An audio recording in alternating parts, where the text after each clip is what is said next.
Eşiğini aç. Eşiğini aç.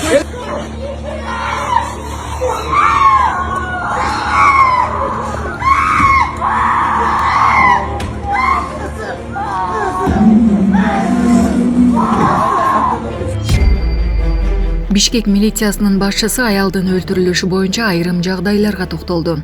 Бишкек шаардык милициянын башчысы Азамат Токтоналиев мурунку жолдошу тарабынан ок жеп каза болгон аял кишинин өлтүрүлүшү боюнча тергөөнүн айрым жагдайларын айтып берди. Анын айтымында кылмышка шектелип жаткан адам мурда ички иштер органдарында кызмат өтөп, 2019-жылы пенсияга чыккан экс-милиция кызматкери. Ал кызматтан кеткенден кийин травматикалык тапанчага тиешелүү уруксат документтерин мыйзамдуу түрдө алган. Токтоналиев аял уурдалган деген маалымат чындыкка дал келбестигин белгилеп, жубайлар 10 жылдан ашык убакыт никеде жашашкан жана үй бүлөлүк зомбулук боюнча милицияга эч кандай кайрылуулар түшкөн эместигин айтты. Анын айтымында жалгыз чыр чатак ошол жылы Балыкчы шаарында кызганычтан улам чыккан. Кечээ алардын некесин бузуу боюнча сот процесси болгон. Аялдын туулган күнү эле шектүү аны куттуктагысы келген. Соттон кийин экөө жолугуп орток пикирге келүүнү каалашкан. Эркек киши торт жана гүл сатып алган. Камералардан экөө тең унаа менен келип, чогуу үйгө киргени көрүнүп турат. Улуу уулуна жараштык деп айтып, аны кечүү балдарды чоң энесине алып келүүгө жиберишкен да өздөрү үйдө жалгыз калышкан, деди Токтоналиев. Милициянын башчысы шектүү спирт ичимдигин ичкендигин айтты. Саат 20:00 алар үйгө киришкен. Аялдын колунда гүлдөр болгон. Ал эми саат 21:00 102 номерини анын эжеси чалып, чыр чыкканын билдирген. Ал туура эмес маалымат берип, аны уурдап кетишти деп айткан. Бирок даректи так айта алган эмес. Унанын номерин гана билдирген. Милиция видеокамералар аркылуу даректи аныктап, 40 мүнөттүн ичинде окуя болгон жерге жеткен. Эшик ачылбагандыктан, биринчи кабат болгондуктан кызматкерлер терезе аркылуу киришкен. Эркек киши качып кетүүгө үлгүргөн эмес, ал кармалган. Ал учурда шектүү мас абалда болгон деп кошумчалады Токтоналиев. Айта кетсек, кечээ 23 декабрда саат 21:40 чамасында Бөкөнбаев көчөсүндөгү пәтерлердин биринде каргашалуу окуя катталды. Шектүү дароо кармалды. Ал 48 жаштагы маркумдун мурунку жолдошу. Мурун укук коргоо органдарында иштеген, жаран болуп чыкты. Каргашалуу окуяга чейинки мүнөттөрдүн видеосу тарады. Соц тармактарга ар кандай маалыматтар чыгып атат. Мындай уурдап кетиптир, иштеген жери мына өзү мугалим болуп Кеурда иштечи, Тоголок Молдошозеде канча жылдан бери. Анан уурдап кетип барып, анан квартирага киргизип, ошондон өлтүрүп коюптур деп. Жок, мен теги маалымат каражаттарына да айтып коеюн. Менден өзү булар жолугушкан. Баягы соттон кийин да бир жолугуп, өзүнчө бир пикирге келели деген мааниде жолугушуп, андан кийин ушу жолдошу гүл алып, биз үйүнө бардык, мен өз көзүм менен көрдүм, гүл алып, торт алып, ошондой ар бир жерде камера бар. Камералар менен машинеси менен келип токтогондон кийин экөө ээрчиши эле, мен даже аны соц тармакка да чыгарып койсок болот мендечи, эмес эч кандай жаап жашыруу жок.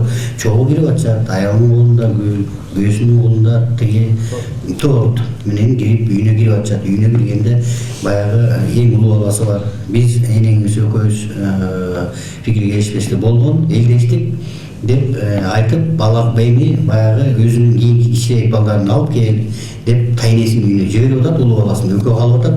Эми баягы айтып коюш керек, бул күнөөлүү спирт ичимдиги да, ошол жерде эми туулган болуп баягы күйөөсү, аны да айтып коюш керек, баягы мас абалда болгон. Ошол жерде бир сааттай, булар саат 8:30 эле үйгө киришкен. Саат 8:30 үйгө киришкен. Бизге чакыруу саат 9:00 болуп аткан. 9:00 бул ошо спирт ичимдигинен үйдө чыр чыкканда тиги каза болуп калган бир тууган сиңдисине чалган. Мен ушундай урушуп атабыз, тигинтип атабыз, милиция чакыр деп. Анан ошондо бизге 9:00 чакыруу чыгып атат. Биз уурдап кетти деп кичине туура эмес маалымат келген. Андан кийин 9:45 эле уже биз дареке бар. Дарегин да билбейт экен, ачык айтканда. Ушул Кобуз өлкө эменин ошо автоунаасынын номуру бар болчу, ошо менен камера менен карап барып, кайынга барганда 40 мүнөттө ошо дареке бардык. Дареке барып кирсек, уже баягы эшикти ачпайт. Биздин кыса миликтөө кызматынын кызматкерлери терезе биринчи тас болгондо турат терезе аркылуу кирип кылмышкер качканга жетишпей калды. Чын айтканда ошон үчүн эшикти ачпай аткан, кирип барып кармап алды. Бул 2019 жылга чейин ушу Кыргызстандын Аргас областарында милиция кызматында иштеп пенсияга чыгып кеткен кызматкер.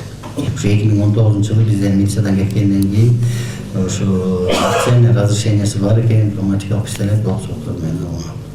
Эненин жүрөгү чыдаш кыйын экен. Сиздерден көптөн көп суранабыз. Апалар, аталар, эжелер жардам берилечи. Ассалому алейкум, урматтуу кыргыз элим. Буга чейин сиздердин жардамыңыздар менен Турциядан 5 жолу операция болуп келдик. Эми 2026 жылы 6-чы операциябызга муктаж болуп турабыз. Сиздерден ошо $10.000 акчабыз жетпей турат. Сиздерден көптөн көп суранам. Баары өзүбүзгө караштуу, мошенниктерден эмеспиз. WhatsApp номерибизге да чалсаңыздар болот. Биздики баары баламдын видеосун да көргөзүп турам сиздерге. Сиздерден көптөн көп суранам. Кыйналып кеттик азыркы мезгилде. Ушу тез арада бизге акча керек болуп турат. Баланын көзү жылтыраса, эненин жүрөгү чыдаш кыйын экен. Сиздерден көптөн көп суранабыз. Бардык карталар өзүмө караштуу.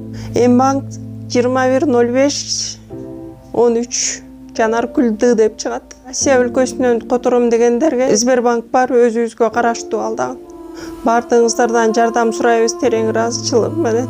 Урматтуу кыргыз элим, апалар, аталар, эжелер жардам берилечи. Башка балдардай мектепке баргым келип атат. 40 операция болайын деп калды. 1 сомдон 10 сомдон да болсо жардам бериле. Аныч.